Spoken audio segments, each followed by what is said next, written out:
Bapak, Ibu, Saudara-saudari sekalian yang terkasih dalam Kristus, salam damai untuk kita semua. Allah yang kita cintai, Allah yang kita imani, dan Allah yang kepadanya kita serahkan seluruh hidup dan karya kita, untung dan malang kita, adalah Allah yang mencintai kita dengan begitu dalam. Ia mencintai kita dengan seluruh hati dan segenap kasih sayangnya. Demikianlah Allah yang kita imani digambarkan oleh Nabi Yeremia dalam bacaan pertama yang akan kita dengar pada hari Minggu Prapaskah yang kelima ini.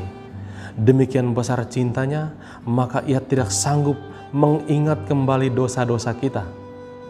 Seberapa jauh kita mengingkari janjinya, seberapa dalam kita melukai hatinya yang maha kudus, seberapa besar pengkhianatan yang kita lakukan selama hidup kita, ia tidak mau mengingat semua kesalahan kita, sebab ia mencintai kita dengan begitu dalam. Sehingga pada bacaan pertama Nabi Yeremia mengatakan, "Aku akan membangun sebuah perjanjian baru denganmu. Perjanjian itu akan melampaui semua hukum-hukum Taurat yang tertulis, dan perjanjian itu akan kuukir di dalam hatimu." Begitu indah bagi kita yang mempunyai Allah yang begitu mencintai kita dengan begitu tulus. Dan dalam perjanjian baru itulah yang akan ditulis Allah dengan meterai dari darah putranya sendiri. Yang pada hari ini kita mendengar dalam bacaan Injil, Sang Putra Allah sendiri mengatakan, waktunya telah genap. Dalam Injil Yohanes, waktunya telah genap adalah sebuah waktu di mana Allah akan menunjukkan kemuliaannya, atau Allah akan dimuliakan dalam diri Tuhan kita Yesus Kristus. Kemuliaan Allah yang kita lihat pada peristiwa inkarnasi, di mana Sabda sudah menjadi daging dan diam di antara kita, seperti yang dikatakan oleh penginjil Yohanes pada bagian permulaan.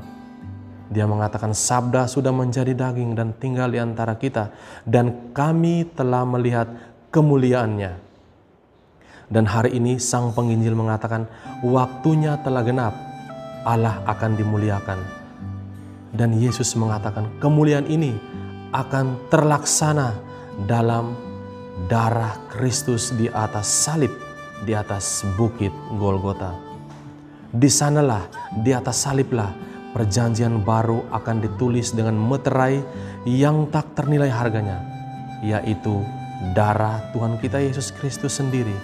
Dengan darahnya, dengan kematiannya lah, Sang Bapa di surga akan dimuliakan, dan di mana seluruh suku bangsa akan ditarik ke dalam darah Dia, darah Anak Manusia yang memberikan diri seutuhnya demi keselamatan manusia dan kemuliaan Bapa. Kristus mengorbankan dirinya satu kali untuk selama-lamanya sebagai seorang imam agung. Seorang imam yang bukan hanya menyerahkan darah anak domba kepada Tuhan, tetapi ia mengorbankan darahnya sendiri demi cintanya kepada kita. Demikian pula Kristus menggambarkan bagaimana cinta itu sebenarnya harus diberikan kepada Tuhan. Seperti halnya biji gandum yang ditanam mati dan akan membuahkan buah yang berlimpah. Demikian pula Anak Manusia harus mati di dalam alam maut, dan dari sanalah ia akan mengangkat semua kelemahan kita, mengangkat segala sesuatu yang selama ini dirundung atau diliputi oleh sang iblis. Dari dunia kematianlah dia akan mengangkat kita semua kepada kemuliaan Sang Bapa, Putra, dan Roh Kudus dalam singgasana kemuliaan surgawi. Marilah kita bertanya dalam hati kita masing-masing, apa yang akan saya berikan kepada Tuhan? Atau apa yang telah saya korban kepada Tuhan?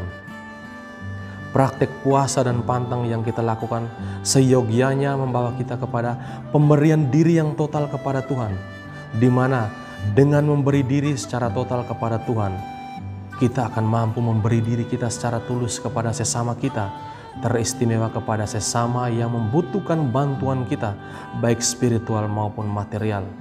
Waktunya telah tiba.